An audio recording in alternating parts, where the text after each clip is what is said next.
Muy buenas, queridos oyentes del canal Literario ARG. Voy a empezar a leer un curso sobre este libro. Para ello vamos a ver algo que puse aquí como introducción.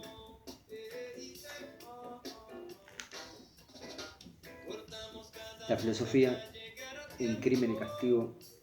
Ahí estuve trabajando el día 26 y puse la moralidad y la justicia, introducción a la ética, como para entender que este libro va de ese tipo de filosofía, ¿no? Para poder encontrar en la novela las concepciones éticas que plantea el autor. Vamos a hacer una pequeña introducción a la ética. Entre otras materiales estudiaremos el módulo de integridad y ética, pueden anotar ahí, módulo de integridad y ética, introducción y marco conceptual de las Naciones Unidas, Viena 2019.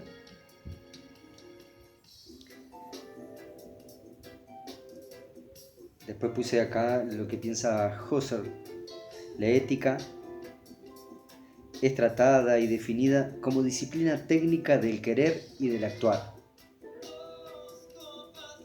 La razón principal de todo juicio ético es servir de guía a la práctica. Peter Singer. ¿Y qué más puse? En la página siguiente continué trabajando sobre el mismo autor. No, acá es un poco una introducción sobre qué es la ética. ¿En qué consiste la bueno para los seres humanos? Todas las cosas que consideramos buenas, por ejemplo, la comida, la bebida, la lectura, amistad, recreación, dinero, salud, etc., son buenas porque producen placer. Una teoría hedonista simple como la de Jeremy Bentham, según la cual todos los placeres son en última instancia del mismo tipo y por tanto pueden comprarse sin problema, se enfrenta a la poderosa objeción de que no parece ser igualmente valioso o bueno una vida dedicada, por ejemplo, a ver Netflix todo el día, por mucho placer que ello produzca. Esto lo escribió Fernando Rudy en Ética Normativa. Puse unas frases más de ese señor Rudy. Una parte importante de la ética tiene que ver con la reflexión acerca de qué son las virtudes. La vida de cada uno se compone de acciones y omisiones concretas. Son cosas que vamos a encontrar mucho en la novela. Acciones y omisiones de otras acciones. Es un estudio psicológico muy profundo de la mentalidad humana ese libro.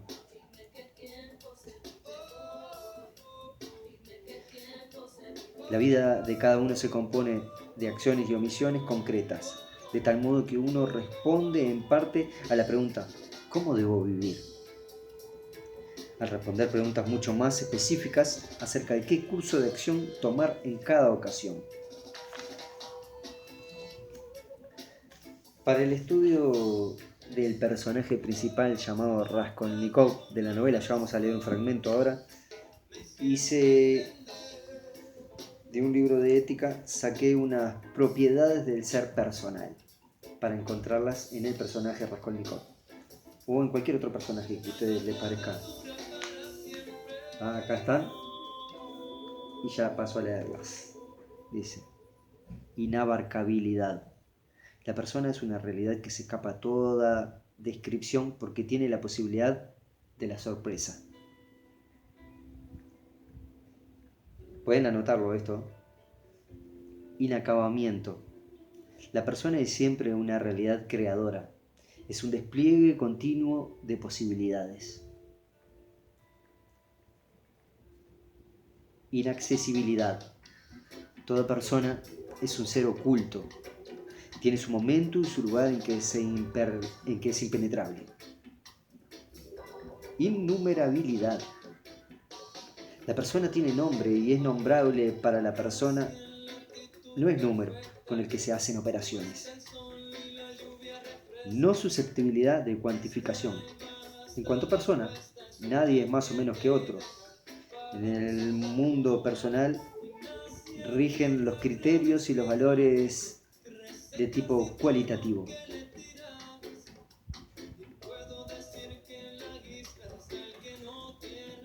No exterioridad. La persona se revela desde su interior y se revela en el interior de otro. No probabilidad.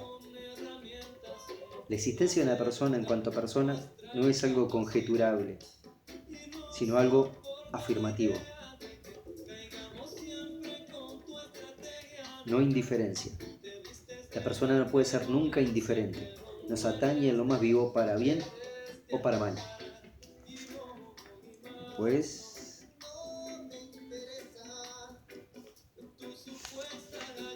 no, esto ya es otro tema. Bueno, pasamos a la novela entonces. Aquellos que se animen, que quieran, pueden intentar encontrar estas propiedades del ser personal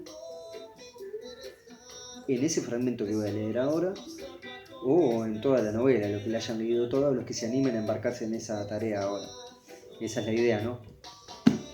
Leer, que nos pongamos a leer. A por ello.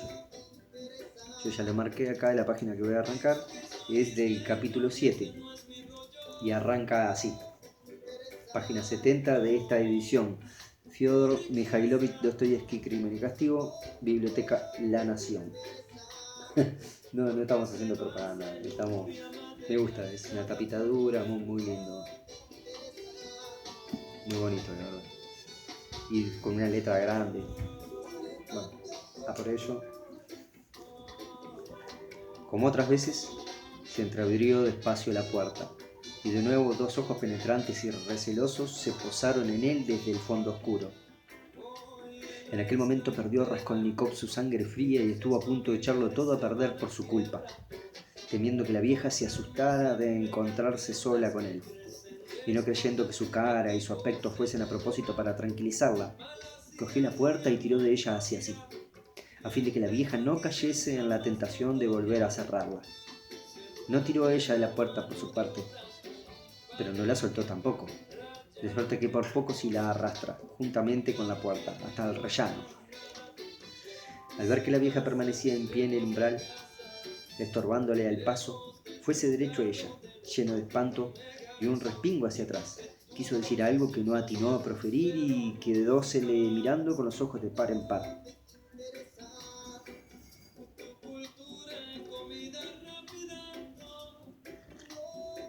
Buenas noches, Aliona Ivanovna, empezó con el aire más indiferente, pero con voz que ya no le obedecía, entrecortada y temblorosa.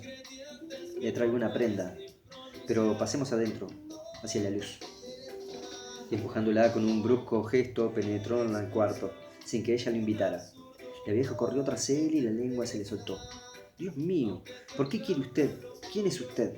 ¿Qué es lo que desea? Mire, Aliona Ivanovna, soy un amigo suyo, Raskolnikov. Oiga, le traigo la prenda que le prometí últimamente. Y le tendió la prenda. La vieja iba a examinarla, pero volvió a fijar una vez más los ojos en los ojos del intruso. Le contemplaba atentamente con expresión maligna y recelosa. Pasó un minuto y él hasta creyó percibir en la mirada de la vieja algo de ironía, cual si ésta le hubiese ya calado todo. Sintió que perdía la cabeza, que casi tenía miedo y que como se prolongase medio minuto más el mutismo de la vieja, acabaría por emprender la fuga. Pero, ¿por qué me mira usted tanto como si no me conociese? Profirió de pronto con malignidad a él también. Tómele usted, si la quiere. Si no, miré a otro sitio. No tengo tiempo que perder. Pronunció aquellas palabras sin haberlas pensado, como si se le hubiesen escapado de pronto. La vieja rectificó. Era evidente que el tono resuelto del visitante la animaba. Pero, amigo mío, ¿por qué así, tan de golpe? ¿Qué es eso?, preguntó mirando la prenda. Una pitillera de plata, vamos. Ya le hablé a usted de ella y la última vez que tuve. La vieja alargó la mano. Pero qué pálido está usted, y las manos le tiemblan. Está usted enfermo, ¿eh? Tengo fiebre, respondió él con voz convulsiva. Como no estar pálido cuando no se come, añadió a duras penas. Volvían a abandonarle sus fuerzas. Pero la respuesta parecía verosímil. La vieja tomó la prenda. ¿Qué es esto?, preguntó, mirando otra vez de hito en hito a Raskolnikov y sopesando en su mano el objeto. Pues la prenda, la pitillera de plata, mírela. Cualquiera diría que no es de plata. Viene muy bien envuelta.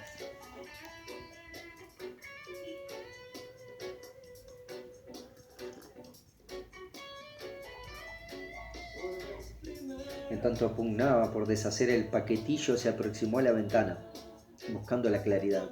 Tenía todas las ventanas cerradas a pesar del calor sofocante y por un momento se apartó de Raskolnikov, volviéndole la espalda. Él se desabrochó el paletó y sacó el hacha del nudo corredizo, pero sin sacarla del todo. Limitóse a sujetarla con la mano derecha por debajo de la ropa, rindiéndole los brazos una gran debilidad. Sentía como de minuto en minuto se le entumecían, poniéndosele pesadas como el plomo. Tenía miedo de dejar caer el hacha. De pronto pareció lo que se le iba de la cabeza. Vaya, verdaderamente qué idea de hacer un paquete así, exclamó la vieja, que esbozó un movimiento hacia Raskolnikov.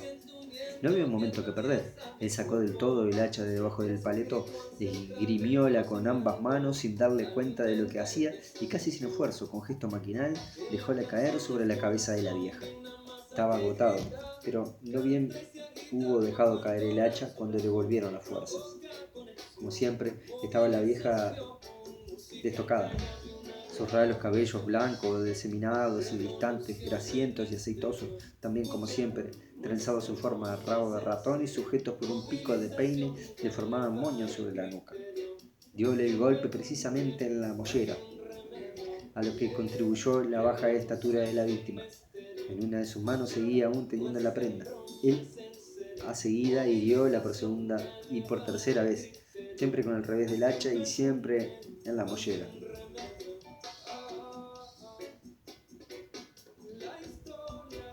La sangre brotó cual de una copa volcada, y el cuerpo desplomóse hacia adelante en el suelo.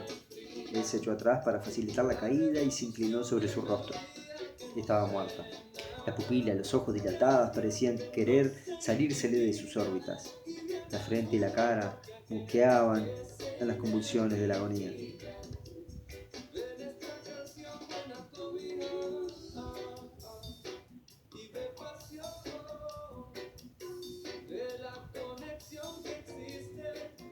Dejó en el suelo el hacha,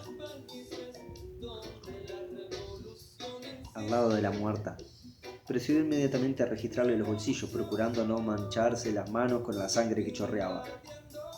Empezó por el bolsillo de la derecha, aquel donde la última vez sacara a ella las llaves. Conservaba toda su lucidez de espíritu y no sentía ya mareos ni vértigos, solamente las manos le temblaban aún. Más tarde hubo de recordarlo discreta y prudentemente que había conducido, como había tenido buen cuidado de no mancharse. Sacó enseguida las llaves, lo mismo que entonces, estaban todas juntas, en haz, mediante un solo arillo de acero. Luego que las tuvo en su poder, dirigióse corriendo hacia la alcoba.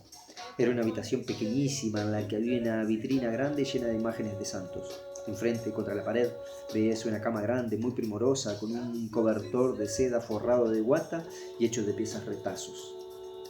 Contra el tercer tetero estaba la cómoda, cosa rara. No había hecho más que meter una de las llaves en la cerradura de aquel mueble. No había hecho más que sentir el chirrido del hierro, como una suerte de escalofrío le corrió por todo su ser. Entraronle nuevamente ganas de dejar todo aquello y largarse. Pero eso solo duró un momento, pues era ya demasiado tarde para irse. Burlándose estaba ya de sí mismo, cuando de repente otra idea inquietante vino a herirle la mente. Hubo de ocurrírsele pensar que muy bien pudiera ser que la vieja estuviera aún viva y se reanimara. Dejando las llaves y la cómoda, corrió allá junto al cadáver. Esgrimió el hacha otra vez sobre la vieja, pero no la dejó caer. No había duda de que estaba muerta. Agachándose y contemplándola otra vez de cerca, pudo convencerse de que tenía el cráneo partido y hasta un poco ladeado. Tentado estuvo de palpar con el dedo, pero retiró la mano. Harto se veía sin necesidad de eso. La sangre, entre tanto, había formado ya en el suelo un charco. De pronto notó que llevaba al cuello un cordoncillo. Tiró de él. Pero el cordón era recio y no se rompió. Además, estaba empapado en sangre. Probó entonces a sacarlo por debajo de los pechos, pero algo lo estorbaba. Lleno de impaciencia, iba ya a enarbolar de nuevo el hacha con objetos de cercenar el cordón sobre el cuerpo, pero no se atrevió. Y con gran trabajo, manchándose de sangre las manos y el hacha, después de 2 minutos de esfuerzo rompió el cordón. Sin tocar con el hacha el cadáver, se lo quitó y no se había equivocado. Una bolsita. Del cordón pendían 2 cruces, de ciprés de una y de cobre la otra. Además, una pequeña imagen de esmalte. Todavía juntamente con ella pendía un portamonedas granciento, pringoso, de piel de gamo y con cierre de acero. El portamonedas estaba repleto. Raskolnikov se lo guardó en el bolsillo sin examinarlo. Las cruces se las echó a la vieja en el pecho y haciendo sin examinarlo. Otra vez el hacha volvió de nuevo a la alcoba. Se dio una prisa horrible, cogió las llaves y se dio otra vez con ellas, pero todo parecía inútil, no le venían bien a las cerraduras. No era que sus manos le temblasen, sino que se equivocaba siempre, viendo que no era aquella llave, que no entraba bien, se entercaba. De pronto recordó y comprendió que aquella llave grande con el paletó delante, que estaba allí entre otras llaves más pequeñas, no debía sin duda alguna ser la de la cómoda, según tal vez anterior pensara él, sino de algún cofre, y que quizás en aquel cofre estuviera todo escondido. Dejó la cómoda e inmediatamente metióse por debajo de la cama, sabiendo que generalmente las viejas guardan los cofres debajo del lecho. Así era, encontróse allí con un arca notable de una arcí china de larga, de tapa combada, forrada de cordabón rojo y claveteada con clavos de acero. La llave dentada entró de una vez y abrió. Arriba, debajo de un paño blanco, había un pellizco de piel de liebre guarnecido de rojo. Debajo de él, un traje de seda. Debajo, un chal, y luego allá en el fondo al parecer solo había trapos. Lo primero de todo limpióse en la guarnición roja sus manos manchadas de sangre. Como es roja, no se notará en ella la sangre. Cuando de pronto volvió en sí, «Señor, ¿será que pierdo el juicio?», pensó asustado. Pero no había hecho más que revolver aquellos trapos cuando de debajo del pellizco se escurrió un reloj de oro. Se dio prisa a volcar el contenido del cofre. Efectivamente, entre aquellos trapos había escondidos objetos de oro, probablemente todos ellos empeñados, cumplidos y sin cumplir, pulseras, zarcillos, alfileres de corbata, etc. Algunos estaban guardados en sus estuches, otros sencillamente envueltos en papel de periódico, pero con mucho cuidado y esmero, en 2 hojas de papel y atados por fuera con bramates. Sin detenerse de modo alguno, procedió a guardárselos en los bolsillos de los pantalones y del paletó sin romper ni abrir los estuches ni las envolturas, pero no tuvo tiempo para coger mucho. De pronto, creyó sentir pasos en la habitación donde yacía la vieja. Quedóse quieto y rígido como un cadáver, pero todo estaba tranquilo, habría sido víctima de una alucinación.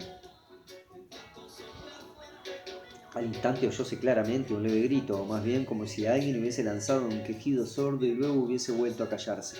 Luego otro silencio mortal, y 1 o 2 minutos. Sentóse en cuclillas junto al arca y aguardó con el alma en un hilo, hasta que por fin se levantó de un brinco, cogió el hacha y salió corriendo de la alcoba. En medio del cuarto estaba Lisabeta, con un abultado paquete en los brazos y contemplaba con estupefacción a su hermana muerta, toda lívida como un piñazuelo, y cual si le faltasen bríos para gritar. Al verlo a él llegar corriendo, echóse a temblar como la hoja de un árbol, con un temblorcillo ligero, y por todo su rostro le corrieron espasmos. Había alzado las manos y abierto la boca, pero no obstante, no llegó a gritar y lentamente fue retrocediendo ante él hacia un rincón, mirándole fijamente con terquedad, pero sin preferir un grito, cual si no le quedaran arrestos para gritar. Él se abalanzó sobre ella con el hacha. Sus labios contraíanse tan dolorosamente como los de los niños chiquillos cuando se asustan de algo, quedándose contemplando fijamente el objeto o causa de su espanto, y estando a punto de gritar. Y hasta tal punto era sencillota aquella desdichada de Leviaceta, mansa y tímida de una vez para siempre, que ni siquiera se le ocurría levantar las manos para reguardarse con ellas la cara, con todo y ser ese el gesto más indispensable y natural en el momento, ya que tenía el hacha enarbolada sobre el rostro mismo. Lo único que hizo fue levantar un poco el brazo derecho, que tenía libre, y poco a poco extenderlo hacia él como para apartarlo. El golpe le dio en el cráneo, de punta, y una vez le tajó toda la parte superior de la frente, casi hasta el simpucio. Ella desplomó también en el suelo. Raskolnikov estaba completamente fuera de sí. Arrebatóle el paquete, lo soltó enseguida y se salió corriendo a la antesala. El miedo se apoderaba de él cada vez con más fuerza, sobre todo después de aquel segundo homicidio, completamente inesperado. Ansiaba verse lejos de allí cuanto antes. Y si en aquel momento hubiese estado en condiciones de poder ver y considerar Si solo hubiera podido imaginarse todas las dificultades de su situación, toda la desolación, toda su torpeza, toda su estupidez, pensar en esto y también en los obstáculos que tendría que vencer para salir de allí y volverse a su casa. Muy bien habría podido darse el caso de que lo dejase todo y fuese él solito enseguida a denunciarse, y no por miedo, sino únicamente por horror y aversión a lo que hiciera. La repugnancia, sobre todo, surgía y crecía en él cada instante. Por nada del mundo se habría acercado ahora al arca, ni siquiera a la sala. Y la voy a dejar por ahí. Ya van 20 minutos de lectura, espero que lo disfruten. Lean este libro, por favor, Crimen y Castigo de Fyodor Dostoyevsky, e intenten hacer el ejercicio, sacar esas partes de la personalidad del personaje, a ver qué encuentran de la personalidad de nuestro personaje, Raskolnikov, este asesino, las propiedades del ser personal. ¿Tá? Inabarcabilidad, inacabamiento, inaccesibilidad, innumerabilidad, no susceptibilidad de cuantificación, no exterioridad, no probabilidad, no indiferencia. Las características que hemos leído al principio del video. Hasta la próxima.